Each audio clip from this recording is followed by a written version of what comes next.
Asma El-Jay, consultante experte en marketing digital et gestion de marque. J'interviens sur des domaines d'expertise touchant à la communication d'influence, à la communication digitale et à la gestion de la e-réputation. Je note et j'apprécie fortement le mot anticipation car effectivement, il faut anticiper.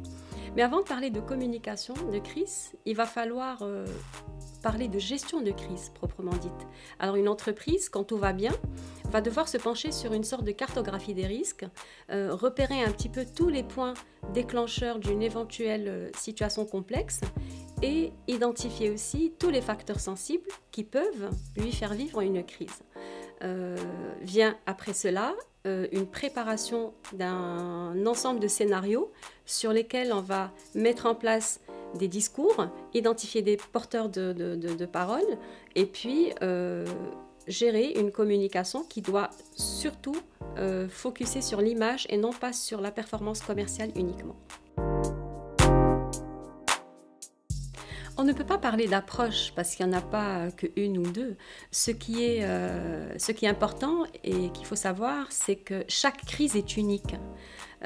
Chaque crise a ses propres spécificités. On va avoir des crises sécuritaires, on va avoir des crises d'éthique, on va avoir des crises économiques, pandémiques, qui sont soit nationales, soit mondiales.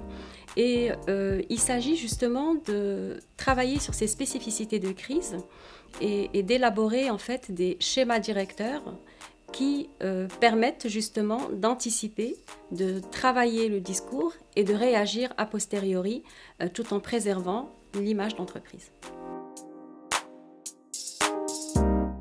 Une entreprise qui gère pas, qui maîtrise pas sa communication de crise, sous-entend que c'est une entreprise qui ne maîtrise pas sa gestion de crise en amont. Aujourd'hui, les répercussions d'une très mauvaise communication de crise peuvent être très lourdes pour une entreprise et ils peuvent lui coûter son image. On parle aujourd'hui de leviers de communication très viraux à l'ère du digital et je pense que si une information relative à la e-réputation impacte une entreprise, ça sous-entend que cette entreprise va perdre en confiance auprès de ses clients, de ses consommateurs, de ses partenaires et de ce fait va risquer sa pérennité.